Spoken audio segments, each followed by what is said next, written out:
Hello and welcome here to Talk FCB, and welcome back here to the channel, guys, for more news here. It might be international break, but we still have some really important things here to discuss on the Barcelona front. We're going to start with the future of Andres Iniesta, work our way through a Lionel Messi interview, a really extensive interview with Messi, which was really interesting indeed. There's news on Thomas Vermaelen, on Sergio Busquets, and transfer news as well on Mathieu de Ligt and Antoine Griezmann. So all of that and more coming up here in the Barca Daily News Roundup.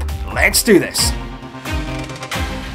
So we're going to start, like I say, with the news of Andres Iniesta, and I just get this sinking feeling, really. I think it's not only me, but a lot of people now are starting to get a bit nervous when it comes to Iniesta. A lot of sources in Spain right now are saying Iniesta has made his decision and he could potentially leave Barcelona at the end of the season to accept one of those massive, massive offers from the Chinese Super League. Mundo Deportivo say basically that his decision is really, really difficult. He's got these fantastic offers. He's got a chance, really, to take a new step in his life, a new chapter, but obviously it's difficult. Iniesta has been at the club now for over 20 years. It's his life, it's his home, and it's not only about him, you know, it's his family as well. He's going to have to leave Barcelona, the city they've lived for many, many years, and it's really tough right now for Iniesta to decide what he wants to do. Sport came out this morning with a really big cover on Iniesta, a big headline that said, please stay, basically, Andres Iniesta, and I just feel right now it's quite similar, really, to when Xavi Hernandez left the club. That's the way I see it right now. Iniesta, I think he's frustrated in his body in the way that he can't play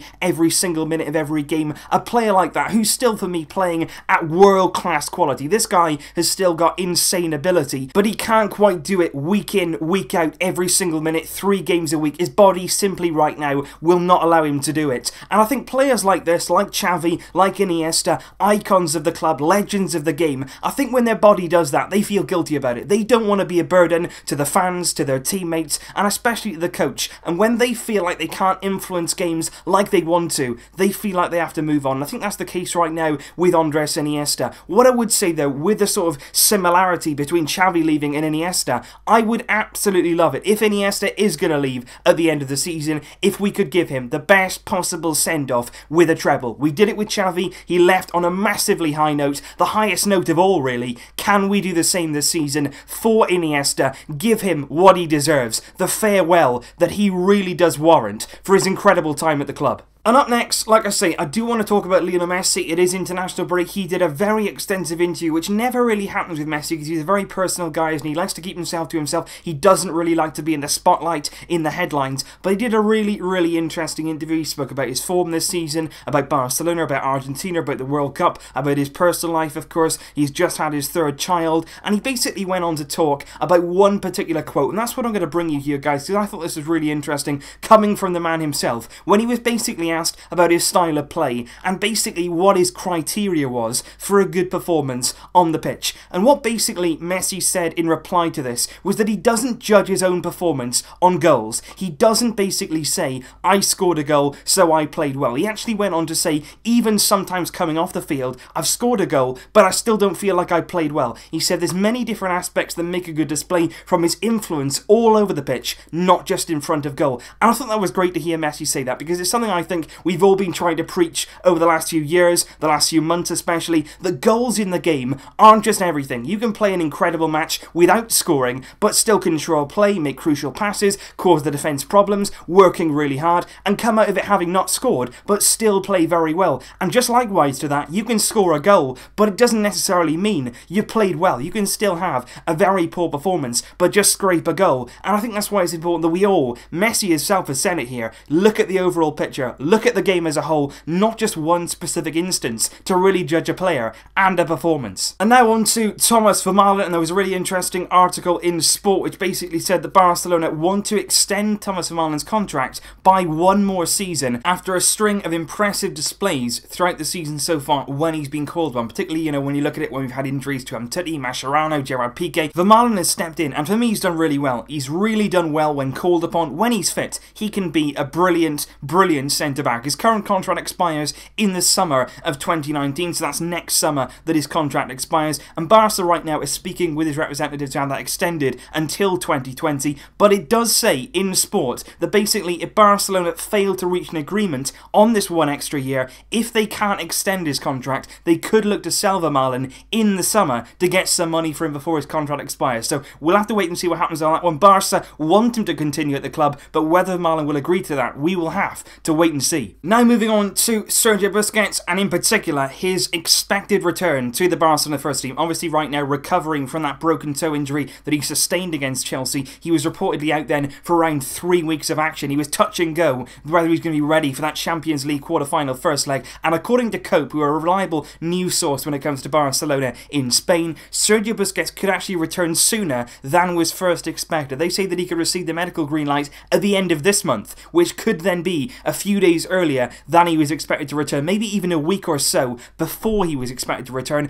And this is exactly what I felt would happen, because I think the medical team, Busquets himself, just like what happened with Iniesta really, they're going to be working so hard to get him ready for that Champions League game. They want him to play in that first leg on the 4th of April, and I'm absolutely sure right now that Busquets will be ready for that game, and he will be in the team to face Roma at the Camp Nou on the 4th of April. Because even though we've had a lot of injuries this season, obviously we've had a really bad time with injury after injury after injury. Even though that's happened, when they got injured, most of the recoveries have actually come back ahead of their schedule. You think of Iniesta very recently, you know, he came back well ahead of time to get ready for that Chelsea game until he came back in February. That was earlier than expected. Dembele as well this season. So even though we've had bad injuries, we've still got them back earlier than expected and back in the team. Moving on now though to some transfer news. Obviously during international breaks, that's when you usually hear some sort of transfer murmurs, a few rumours that keep the papers ticking over, so be careful what you read. Not everything will be news, and especially not everything won't be true. But look, this morning, very interesting reports coming from both Mundo Deportivo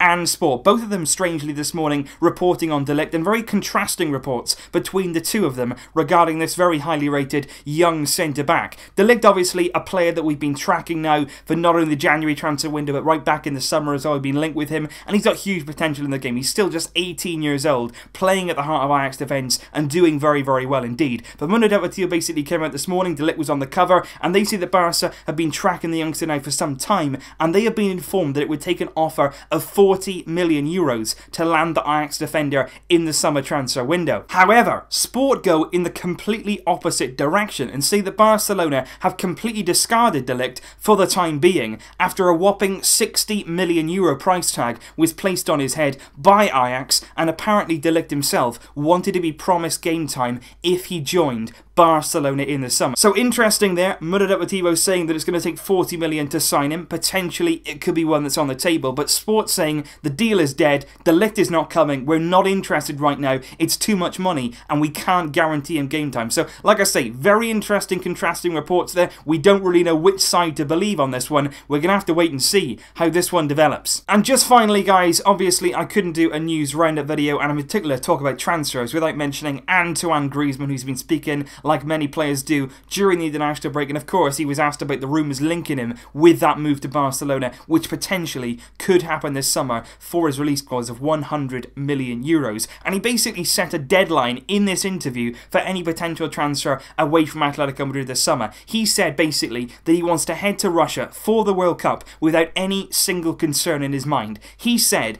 it's not about knowing where I'll play, but having the peace of mind that if I'm in one place or another, I want to travel to Russia this summer without this concern. Whether I stay or not will have to be resolved before the World Cup. What bothers me most is everybody continually asking about this issue. So interesting there from Griezmann. He wants his future sorted before the World Cup in June. So at the start of June, we should hopefully have a conclusive answer on Antoine Griezmann. Whether it's going to happen, whether it isn't, everybody then can get on with their lives. We can plan ahead if we need to. We can incorporate Griezmann if we need to. Whatever happens though, we will have time, and we should hear the news pretty soon. So that is basically all for today's News Roundup video, guys. Thank you, as always, for joining me. I hope you're all doing well during this international break. It often can be a dark and difficult time, but we can get through this. We can get through this. Obviously, Barca not in action now until a week this weekend. We'll be away to Sevilla in our next game back. I hope all you guys are still with me then, of course, and I will be having more videos coming up in the meantime to keep you as occupied as I possibly can during these dark times. Thank you, as always, guys. Leave your thoughts down below on all the news that we have covered today. I will see you soon. But until then, as always, Vasca! El Barça!